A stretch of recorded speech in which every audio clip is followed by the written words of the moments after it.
Hi everyone. Today we are going to study of physics for class 10 and the first chapter electricity.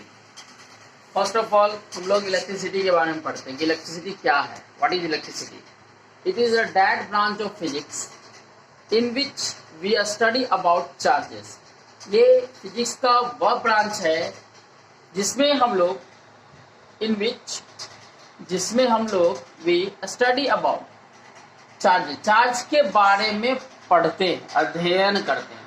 It is a that branch of physics in which we study about charges.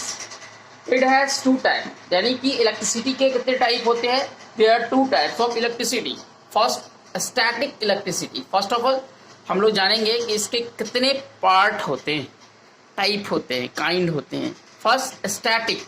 Static का मतलब होता है rest. जैसे कि static का मतलब ही होता है रेस्ट दैट. तो इसमें हम लोग, और सेकेंड है करंट इलेक्ट्रिसिटी. स्टैटिक इलेक्ट्रिसिटी में हम लोग पढ़ेंगे कि जब चार्ज रेस्ट में होता है, ठीक है, तो इलेक्ट्रिसिटी कैसे काम करता है, इसमें ये पढ़ना है स्टैटिक इलेक्ट्रिसिटी में.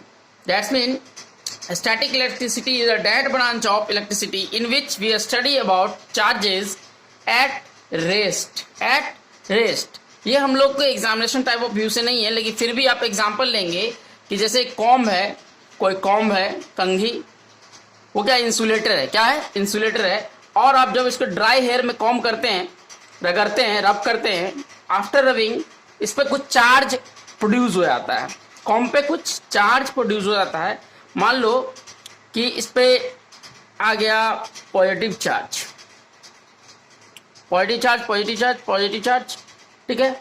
अब यहाँ पे टीनी पीसेस है, पेपर का छोटा टुकड़ा है. तो हम लोग जानते हैं कि सेम पोल में अट्रैक्शन नहीं होता है. मतलब दैट्स मीन अगर डिफरेंट पोल होगा तो अट्रैक्शन होगा और सेम पोल में रिपल्सन होगा, रिपेल करेगा. तो यहाँ पे देखो, जो भी इलेक्ट्रॉन होगा उसको ये क्या कर लेगा, अपनी तरफ अट्रैक्ट कर लेगा. ये इसमें जो इलेक्ट्रॉन होगा, क्योंकि जो भी पार्टिकल बना है एटम से बना है, और एटम में इलेक्ट्रॉन प्रोटॉन तो होना निश्चित है, ठीक है. तो देखो, तो इसमें जो भी इलेक्ट्रॉन है उस सबको क्या कर लिया, ये अपने तरफ अट्रैक्ट कर लेता है, जिसके कारण ये टीनी पीसेस क्या होता है, इसमें इलेक्ट्रोस्टैटिक फोर्स लगता है, जिसके कारण ये क्या होता है, चिपक जाता है, ठीक है, यहाँ आ जाता है टीनी पीसेस. जबकि अगर आप मेटल लेंगे तो मेटल में इस टाइप की प्रॉपर्टी नहीं होती है. आप मेटल आयरन रोड को लेके ड्राई एयर में अगर कितना भी रबिंग करेंगे और टीनी पीसेस को आप चाहेंगे अट्रैक्ट कर लेंगे तो नहीं होगा. ये काम सिर्फ किस में होता है, इंसुलेटर्स में होता है.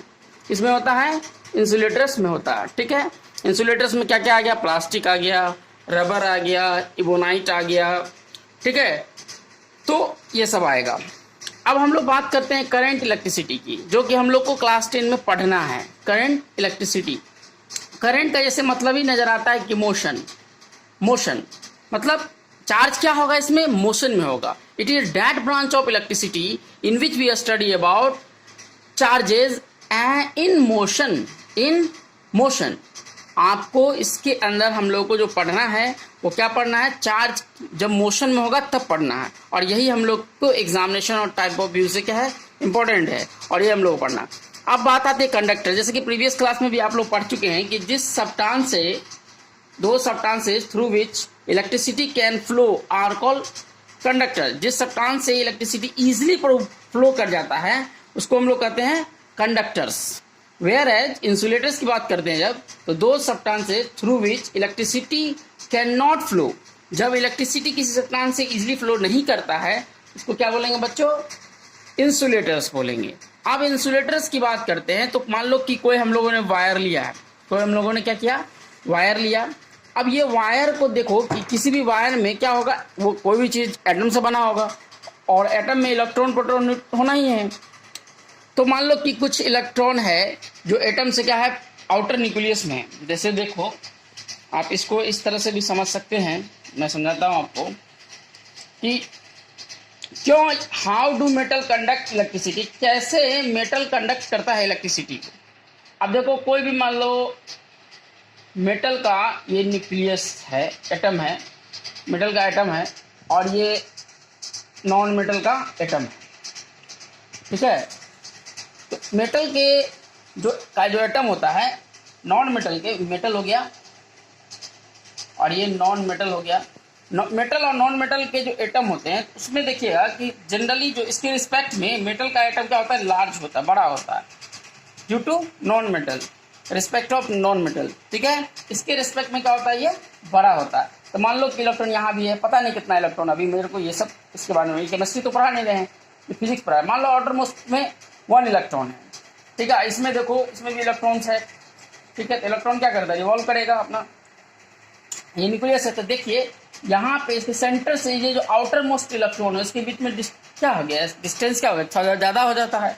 और वेयर है इसमें देखो यहाँ पे क्या होता है, कम होता है डिस्टेंस, ठीक है। जिसके कारण डिस्टेंस बढ़ेगा तो फोर्स ऑफ अट्रैक्शन भी क्या हो जाता है, घट जाएगा। जितना दूरी रहेगा, डिस्टेंस रहेगा, तो फोर्स ऑफ क्या होगा, घट जाएगा, कम हो जाएगा, डिक्रीज कर जाता है। जिसके कारण कुछ इलेक्ट्रॉन इसमें से क्या हो जाता है, बाहर चला जाता है, ठीक है। जब इसमें कोई एक्स्ट्रा फोर्स लगाते हैं तो ये क्या हो जाता है, बाहर आ जाता है, ठीक है। तो यही इलेक्ट्रॉन को हम लोग क्या कहते हैं, फ्री इलेक्ट्रॉन बोलते हैं। क्या बोलते हैं, फ्री इलेक्ट्रॉन। तो देखो बच्चों, ये फ्री इलेक्ट्रॉन है, फ्री ये एटम है, एटम से कुछ इलेक्ट्रॉन बाहर है। और जब फ्री इलेक्ट्रॉन किसी भी कंडक्टर वायर में होता है तो ये रेंडमली क्या होता है कि इधर से उधर क्या होता है, जिगजैग डायरेक्शन में अपना मोशन करते रहता है। लेकिन जब इसको अगर हम लोग किसी कंडक्टर वायर से जो सेल से जोड़ते हैं, जब हम लोग इसको क्या करते हैं, सेल से जोड़ते हैं, देखो सेल से जोड़ते हैं,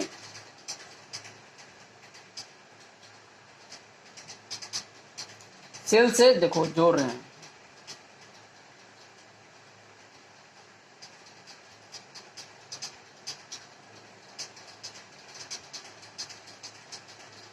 सेल से जोड़ते हैं। तो क्या होता है कि ये सेल से जोड़े, सेल का क्या काम है, सेल का काम है इसको केमिकल एनर्जी प्रोवाइड कराना, एक्स्ट्रा एनर्जी, ठीक है। तो देखो कैसे, तो यहाँ पे ये ग्रेफाइट का बना होता है, तो मान लो कोई केमिकल 1 है और यहाँ पे अमोनियम क्लोराइड होता है, तो केमिकल 2 है मान लो। इसके बीच में रेडॉक्स रिएक्शन होता है, जो कि आप लोग क्लास में पढ़े होंगे, प्रीवियस क्लास में। रेडॉक्स रिएक्शन के कारण क्या होता है कि बहुत सारा इलेक्ट्रॉन, यहाँ मैक्सिमम इलेक्ट्रॉन यहाँ पे क्या होता है, खींच के आ जाता है, ठीक है। अब जब से ऐसे ही इलेक्ट्रॉन कम हो जाएगा तो ऑलरेडी प्रोटॉन क्या हो जाए, बढ़ जाएगा, क्योंकि इलेक्ट्रॉन और प्रोटॉन दोनों क्या होता है कि सेम होता है। इलेक्ट्रॉन और प्रोटॉन क्या होता है, सेम नंबर में होता है। किसी भी एटम में इलेक्ट्रॉन और प्रोटॉन का नंबर क्या होता है, सेम होता है। तो जैसे ही इसमें से इलेक्ट्रॉन चला जाएगा तो ऑलरेडी इसमें क्या हो जाएगा, प्रोटॉन बढ़ जाएगा। तो अब इलेक्ट्रॉन जो बढ़ जाता है, ये इलेक्ट्रॉन जो है क्या करता है कि इसको क्या, इस यहाँ पर जो भी इलेक्ट्रॉन होगा उसको रिपेल करेगा, ठीक है, हटना चाहेगा। क्योंकि अनलाइक में मैंने आपको यहाँ बताया है कि माइनस माइनस क्या करेगा, रिपेल करेगा, रिपेल हटेगा, भागेगा, ठीक है, एक दूसरे को हटाएगा। पॉजिटिव ये भी एक दूसरे को रिपेल करेगा। Whereas negative positive attract करेगा और पॉजिटिव निगेटिव भी क्या करेगा, अट्रैक्ट करेगा, ठीक है। तो यहाँ पे क्या होता है, ये इसको रिपेल करता है, रिपेल करेगा तो ये सब क्या होता है, भागना चालू कर देता है। एक ही यहाँ से हटना चाहता है, हटेगा तो इधर क्या पॉजिटिव टर्मिनल है, तो ये क्या करेगा, इसको अट्रैक्ट करेगा, तो ये मूव करने लगता है इस तरह से, ठीक है। तो मेनली जो डायरेक्शन होता है करंट का, वो क्या होता है, निगेटिव टर्मिनल से पॉजिटिव टर्मिनल की तरफ होता है। लेकिन ये हमारा मानना है, पहले जो मानना था वो कन्वेंशनल जो बात थी वो ये थी कि पहले इलेक्ट्रॉन की जब खोज नहीं हुई थी, डिस्कवरी नहीं हुई थी, उससे पहले ये कॉन्सेप्ट आ गया था इलेक्ट्रिसिटी का। इसलिए लोग का मानना था कि पॉजिटिव से निगेटिव की तरफ इलेक्ट्रॉन फ्लो करता है। इसलिए हम लोग आज भी कहते हैं कि जब इलेक्ट्रॉन पॉजिटिव से निगेटिव की तरफ मूव करता है, ठीक है, तो उसको बोलते हैं कन्वेंशनल करंट। क्या बोलते हैं, कन्वेंशनल करंट। और जब निगेटिव से पॉजिटिव की तरफ जाता है, इसको बोलते हैं इलेक्ट्रॉनिक करंट। ओके, अब हम लोग पढ़ते हैं कि electric charge, what is electric charge, charge क्या है। It is a property can be present in any particle due to it exert electric force on another charge. क्या कहता है, चार्ज एक इंटेंसिक प्रॉपर्टी है, अंदरूनी प्रॉपर्टी है किसी भी पार्टिकल का, जिससे क्या होता है कि उसमें इलेक्ट्रिकल फोर्स आ जाता है जो अदर चार्ज को क्या करता है, अट्रैक्ट करता है। जैसे मान लो ये यहाँ पे कोई चार्ज है, इस चार्ज को अट्रैक्ट Q1 है और ये Q2 है, इसको क्या करता है, अपनी तरफ अट्रैक्ट करता है। जैसे आपने देखा, मैंने बताया है आपको थोड़ी देर पहले कि कैसे कॉम्ब को रगड़ने से हेयर, ड्राई हेयर में वो टीनी पीसेज ऑफ पेपर को अट्रैक्ट कर लेता है। उसी तरह अगर आप लोग सिल्क क्लॉथ और इबोनाइट रॉड को रगड़ेंगे, रब करेंगे, तो सिल्क में कुछ क्या हो जाएगा, इलेक्ट्रॉन्स आ जाएगा। मान लो जैसे मान लो कि तुम्हारे पास 100 रुपया है और एक भिखारी आया, उसके पास 2 रुपया है। उसने तुमसे क्या क्या पैसा दे मांगा, तो तुमने क्या किया, इसको 10 रुपये दे दिया, तो 10 रुपीज कम हो गया तुम्हारा। ये तुम्हारा 10 रुपीज चला गया तो 90 हुआ, लेकिन इसके पास 10 रुपीज ऐड हो गया, 12 हो गया। दैट्स मीन आप में क्या कम हुआ, इलेक्ट्रॉन कम हुआ, क्योंकि इलेक्ट्रॉन ही मूवेबल है। ठीक है, तो इलेक्ट्रॉन कम हो जाएगा तो आप क्या, ऑलरेडी क्या होगा, प्रोटॉन ज्यादा हो जाएगा, तो आप जो जो देगा वो महान काम करेगा, वो क्या होगा, पॉजिटिव चार्ज। और जो लेगा वो भिखमंगा कहलाएगा, भिखारी कहलाएगा, नहीं उसको हीन दृष्टि से देखता है आदमी, तो समझो वो क्या हो गया, निगेटिव चार्ज हो गया।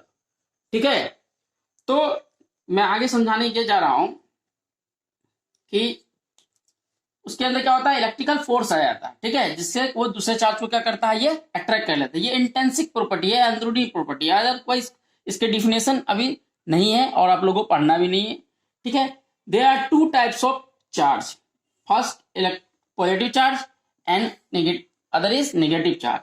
देखो, deficiency of electron in any particle, मैंने अभी बताया, अभी जस्ट मैंने बताया एग्जाम्पल लेके कि डिफिशियंसी ऑफ इलेक्ट्रॉन, अगर किसी भी एटम में इलेक्ट्रॉन की कमी हो जाएगी, डिफिशियंसी हो जाएगी, तो वो हो जाएगा बच्चों पॉजिटिव चार्ज। और excess of electrons in any particles और materials of atom is called negative charge. ठीक है, और चार्ज जो होता है मिनिमम कब क्या हो सकता है, चार्ज दोनों में, इसमें हो सकता है पॉजिटिव 1.6 इंटू 10⁻19 कूलम। ठीक है, और इसमें हो सकता है माइनस में, निगेटिव में 1.6 इंटू 10⁻19 कूलम। व्हाट कूलम क्या है, व्हाट कूलम, तो coulomb is the SI unit of charge, coulomb is the SI unit of charge. यहां मैंने बताया है कि एसआई यूनिट क्या होता है, ampere into second, ampere into second, आगे आगे पढ़ेंगे हम लोग, एम्पियर इलेक्ट्रिसिटी का ऐसा यूनिट होगा, ampere into second, that is coulomb. क्या, कूलम, याद रखेंगे, बहुत इंपॉर्टेंट है। कोई पूछेगा आपको what is the SI unit of charge, electric charge, तो आप बताएंगे coulomb, and it is denoted as C. मैं इसे सी से लिखता हूँ क्योंकि कूलम ने इसकी खोज की थी, डिस्कवर किया था, और इसलिए इसने अपने नाम पे इसका एसआई यूनिट हो गया कूलम। एक दूसरा यूनिट होता है इसका फैराडे। क्या होता है, फैराडे, माइकल फैराडे ने इसको दिया था। तो फैराडे है, ये कितना कूलम होता है, 96,500 कूलम। एक एम्पियर इंटू आवर हो गया, वो हो गया 3600 कूलम, और 1 कूलम इक्वल टू होता है 3 इंटू 10⁻9 स्टैट कूलम। ठीक है, अभी सबको याद कर लीजिएगा। ठीक है, अब आते हैं कि चार्ज क्या है, पॉजिटिव है, सॉरी वेक्टर क्वांटिटी है या स्केलर क्वांटिटी। तो सिंपल सी बात है, इसमें डायरेक्शन तो होती नहीं है, तो हम लोग इसको क्या बोलते हैं, स्केलर क्वांटिटी बोलते हैं। क्या बोलते हैं, स्केलर। और ये ट्रांसफेरेबल होता है, ये मूविंग होता है, एक जगह से दूसरी जगह मूव करता है। जैसे इसको एनर्जी देंगे या रब करेंगे, एक्स्ट्रा एनर्जी मिलते ही ये क्या होगा, मूवेबल हो जाएगा, ट्रांसफरेबल हो जाएगा। ठीक है, चार्ज क्या करता है, मास कंटेन करता है, चार्ज मास कंटेन करता है, लेकिन जरूरी नहीं है कि मास चार्ज को कंटेन ही करेगा। ठीक है, एक बार और इसको समझ लेते हैं तेजी में। इलेक्ट्रिक चार्ज क्या है, it is a property can be present in any particle due to it exert electrical force on another charge. जब ये किसी दूसरे चार्ज पर क्या करता है, फोर्स लगाता है, तो इस प्रॉपर्टी को क्या कहते हैं हम लोग, इलेक्ट्रिक चार्ज कहते हैं। ठीक है, और ये इंटेंसिक प्रॉपर्टी है, ये अंदरूनी प्रॉपर्टी गुण है इसका। ठीक है, चार्ज 2 टाइप का होता है, एक पॉजिटिव चार्ज जिसमें डिफिशियंसी ऑफ इलेक्ट्रॉन्स होता है, और नेगेटिव चार्ज इनमें एक्सेस ऑफ इलेक्ट्रॉन्स होता है। चार्ज दोनों का सेम कितना नंबर होता है, मिनिमम 1.6 इंटू 10⁻19 कूलम, ये पॉजिटिव चार्ज के लिए प्लस में, और नेगेटिव चार्ज के लिए सेम -1.6 इंटू 10⁻19 कूलम। और coulomb is the SI unit of charge, तो इसको हम लोग बोलते हैं ampere into second. Ampere into second ही क्या हो गया, कूलम हो गया, it is denoted by C, क्योंकि कूलम ने ही इसकी खोज की थी। फिर माइकल फैराडे जो है इसकी दिया, तो फैराडे इक्वल टू होता है 96,500 कूलम, और ampere into hour equal to 3600 coulomb, और 1 coulomb equal to 3 into 10⁹ stat coulomb. ये स्केलर क्वांटिटी है, ये ट्रांसफरेबल होता है, ये मूव कर जाता है, ठीक है। और एसोसिएटेड विथ मास, इसमें ये क्या कहता है, चार्ज कोई भी होगा उसमें मास होगा, क्योंकि इलेक्ट्रॉन पे मास होता है, प्रोटॉन पे नहीं होता है। ओके, अब हम नेक्स्ट समझते हैं क्वांटाइजेशन ऑफ चार्ज। अब हम लोग देखिए क्या हम लोग पढ़ेंगे, charge is quantized, that mean quantization of charge. Charge is quantized, the quantization of electric charge is the property by virtue of which all free charges are integral multiple of a basic unit of charge represented by E। जो भी हम लोग represent करते हैं charge को, वो integral integer के form में रिप्रेजेंट करते हैं, ठीक है। किसके फॉर्म में करते हैं, इंटीजर के फॉर्म में। और इंटीजर हम लोग जानते हैं, मैथ में पढ़े चुके हैं, वो कि इंटीजर में जीरो, निगेटिव, पॉजिटिव दोनों होता है, ठीक है। बस चार्ज पॉइंट में नहीं लेंगे, फ्रैक्शन में नहीं लेंगे, ठीक है। तो इसको हम लोग क्यू से रिप्रेजेंट करते हैं और इलेक्ट्रॉन को ई से, ठीक है। तो फिर फॉर्मूला निकल के आता है Q equal to n e, Q equal to n e, where n is negative और पॉजिटिव इंटीजर। और चार्ज ऑन ए प्रोटॉन जो होता है, मैंने अभी जस्ट बताया थोड़ा देर पहले कि चार्ज ऑन ए प्रोटॉन जो होता है वो इक्वल होता है negative sign of charge on an electron, that is 1.6 into 10⁻⁹ coulomb. ध्यान रखेंगे, क्वांटाइजेशन ऑफ चार्ज का मतलब है कि चार्ज जो होता है उसको हम लोग इंट्रीगल पार्ट में लिखते हैं। तो एन क्या हो गया हमारा, निगेटिव या पॉजिटिव इंट्रीगल हो गया, जैसे कि इंटीजर हो गया, जैसे कि मान लो एन इक्वल टू क्या होगा, +-1 +-2 +-3 डॉट डॉट डॉट, इस फॉर्म में लिखेंगे, ठीक है। अब एक क्वेश्चन देखिए, क्वेश्चन है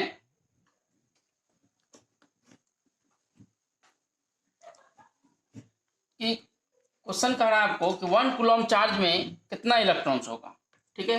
how many electrons in 1 coulomb charge. बहुत इंपॉर्टेंट क्वेश्चन है, वीवीआई क्वेश्चन है, ध्यान रखेंगे कि how many electrons in 1 coulomb charge. तो 1 कूलम की बात कर रहा है, तो हम लोग को क्या दे दिया, चार्ज दे दिया। तो Q इक्वल टू कितना दे दिया, Q इक्वल टू 1 कूलम। और इलेक्ट्रॉन पे कितना चार्ज होता है 1 इलेक्ट्रॉन पे भाई, 1.6 इंटू 10⁻⁹ कूलम, अभी पढ़े हैं। By using quantization of charge formula Q equal to n e. तो बच्चों n का वैल्यू क्या होगा, नंबर ऑफ इलेक्ट्रॉन निकालना है, तो इसका वैल्यू पुट कर दो 1 कूलम, n फाइंड करना है, इलेक्ट्रॉन पे कितना हो गया 1.6 इंटू 10⁻⁻⁹ कूलम।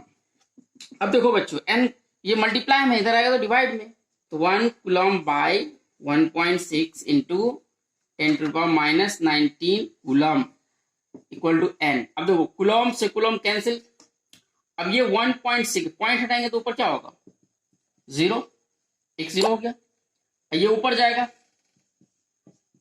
ये क्या हो गया ऊपर चला गया, तो 10⁻⁻ कितना हो गया 19 प्लस में चला गया, ठीक है। अब इसमें से एक 0 कम कर दो तो यहाँ क्या हो जाएगा बच्चों 100 हो जाएगा, आई इंटू 10⁻18 अब बाय 16।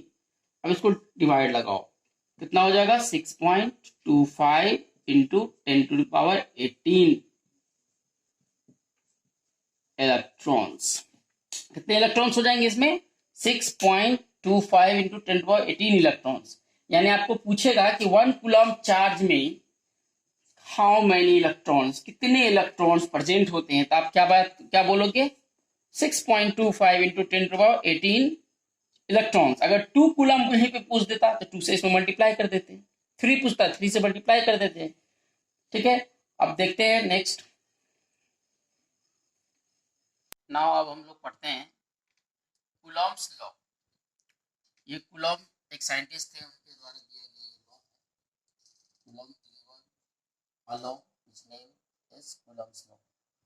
द इलेक्ट्रोस्टैटिक फोर्स, मैंने इसके बारे में चर्चा की इलेक्ट्रोस्टैटिक फोर्स के बारे में, जैसे अब मैंने बताया कि कॉम को आप प्लास्टिक कॉम को जब रब करते हैं ड्राई हेयर में, तो उसके अंदर चार्ज प्रोड्यूस हो जाता है, उस चार्ज से जब उस टीनी पीसेस ऑफ पेपर के सामने ले आते हैं उसको, तो वो अट्रैक्ट कर लेता है। किस फोर्स के कारण उसको अट्रैक्ट कर लेता है, इस फोर्स का, इलेक्ट्रोस्टैटिक फोर्स के कारण। The electrostatic force of attraction between two static point, static का मैंने बता दिया है रेस्ट, स्टैटिक का मतलब rest point of electric charge is directly proportional to the product of charges.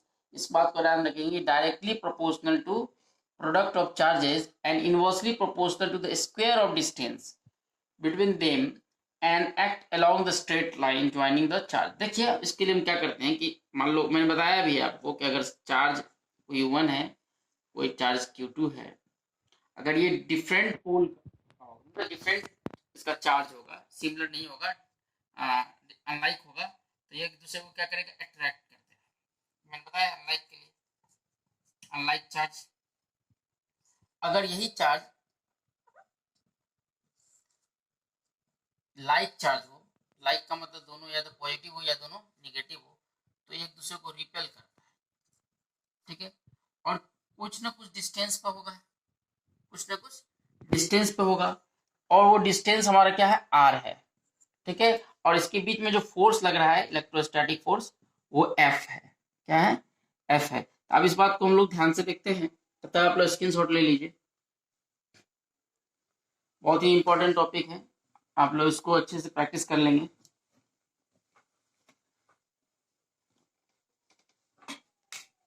एक दो चार्ज लिए, Q1 है और एक Q2 है, हो सकता है दोनों पॉजिटिव हो या दोनों निगेटिव हो, या एक पॉजिटिव एक निगेटिव हो, लाइक या अनलाइक हो, और इसके बीच डिस्टेंस है r, और इसके बीच जो फोर्स लग रहा है, इलेक्ट्रोस्टैटिक फोर्स लग रहा है। तो force is directly proportional to, अभी बताया है कि चार्ज के प्रोडक्ट क्या होता है, डायरेक्टली प्रोपोर्शनल होता है, Q1 Q2। फर्स्ट इक्वेशन, अगर इसके प्रोडक्ट का वैल्यू अगर इंक्रीज करेगा तो इसके बीच जो इलेक्ट्रोस्टैटिक फोर्स लग रहा है वो भी क्या हो जाएगा, इंक्रीज कर जाएगा।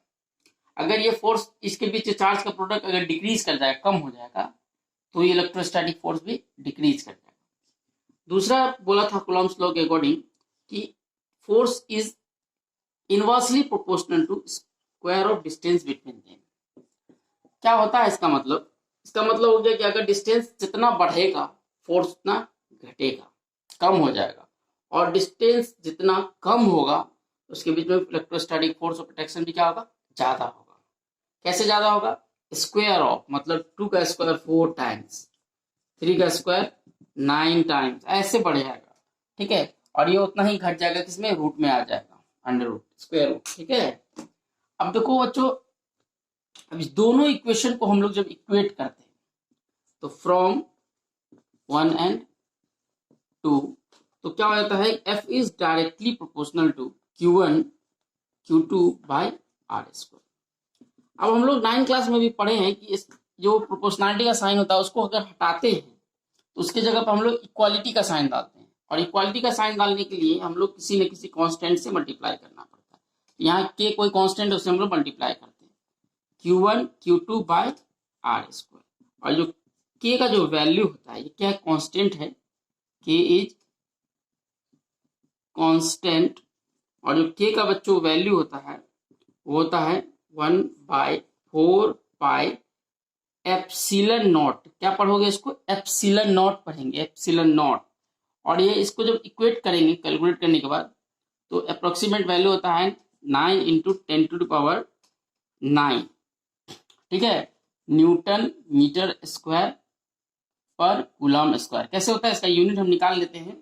यहाँ देखिए के का वैल्यू क्या आएगा, यहाँ से क्रॉस मल्टीप्लीकेशन कर देंगे तो F R² bye Q1 Q2, ये मल्टीप्लाई में है, डिवाइड में आ जाएगा, ये डिवाइड में मल्टीप्लाई में।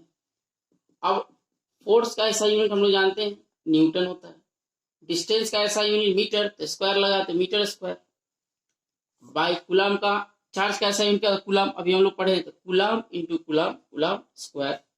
तो इसका कांस्टेंट का ऐसा यूनिट क्या हो गया, न्यूटन मीटर स्क्वायर पर का साइन दीजिए, कूलम स्क्वायर। आई होप आप लोग को ये सेशन अच्छा लगा होगा।